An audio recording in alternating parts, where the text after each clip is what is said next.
How's it going, everyone? In today's video, I'm going to be doing a full breakdown on my recent film, Hunted. If you haven't seen it already, you should definitely go check it out. I did everything entirely in Unreal Engine, and I'm just going to do a quick breakdown on what I did to achieve it. But let's get into it. Okay, so we're in the main environment of the Unreal Engine scene. And I want to do a quick breakdown of basically how I made it, why I did certain things, and stuff like that. I'm not gonna go into too much depth, but we're just gonna go and talk about a few things. You know, zooming out here, I first started with the landscape, where I just made a default size landscape. I think I added a few more quadrants, but I just started there, and then I sculpted out a few hills and stuff like that. I made it basically so that it wasn't flat. The next, I added the trees. There are some with the foliage type. Then I also had to place some other ones because they weren't really working when I painted the foliage. Not really sure why, but as you can see, I'm selecting the foliage, and then there are other individual trees that I placed. So I did that, and then once I kind of got an outline of the forest, I added these background mountains in a pack that I found on the Unreal Engine marketplace that I can link in the description below. So I added these, and I kind of placed a bunch of them so that you're not seeing any gaps on the ground level. After that, I did the foliage grass, which looking back on it, I wish I didn't do first. I wish I made the sequences and all my scenes first and really placed foliage types where it was seen, because adding all these trees and all of this grass in places that I didn't film really slowed down the model when I was rendering, and really slowed down render times because it was picking that stuff up when it wasn't even there. But after that, I went into detail of this little area right here. I put it on a hill, and then I added some rocks that you can't really see, but in the actual rendered movie, you can see the rocks back there. And I added this little campsite with the metahuman. Now, for whatever reason, I couldn't figure out why the metahuman was showing up even if I hid it in the scene. So I had to make a bunch of different scenes that included the metahuman. I had to make their own sequence. So as you can see, if you see here, you'll see a lot of cameras because it's multiple scenes, but I basically had to render out the scene with the metahuman completely, and then move the metahuman and completely render out the next scene. So it was a time-consuming process, but that was the only way I could figure out at the time. And then I have a few rec lights to just add some more light that is, kind of dark areas that you couldn't see. But that's the overall environment. There's no right or wrong way to make this.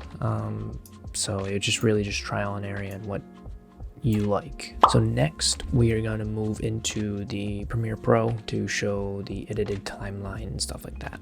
So we are in Premiere Pro, and as you can see in the timeline, it is very colorful, but that is done purposefully. The orange is all of the B-roll that I've done, as you can see. And then the blue is all of the A-roll that involves the character. Very simple. And then this cyan color is black color mats.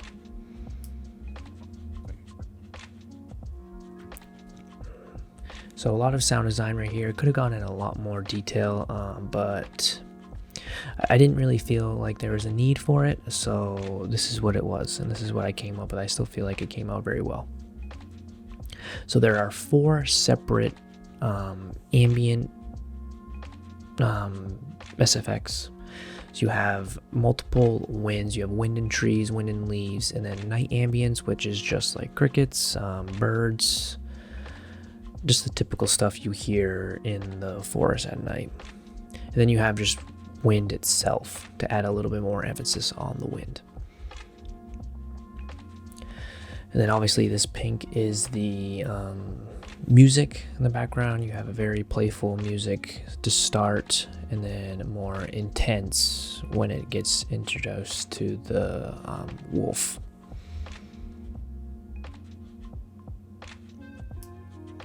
Then these level of sound design is more like intense. You have more wind. I added more wind in the tree because we're up close.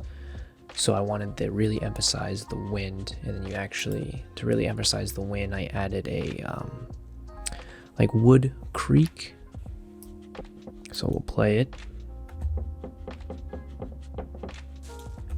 So as you can hear that creak at the end, just to emphasize that the tree is moving with the wind. And then I have a little, added sound design for a whoosh with the wolf going past the camera closely. It's really the only one I have. Like I said, if I really wanted to go more in depth, I could have added a lot more of this style of SFX. But I didn't because I didn't feel that we needed it. And so it's all color coded. The green right here is a very far back noise, and then the orange is kind of like the middle ground. It's important to the scene, but not really important. And then that's where you have this color that is very important to the scene. And then obviously you have the narration right here, which is actually me. I recorded it in Audition, and I just pitched myself down and added an effect. I can't remember what effect it was to make it less sound like I just pitched the voice down. And as you can see, the camera shakes. It's all done in Unreal Engine with the blueprint attached to the camera, not done post-production. It's a very basic timeline.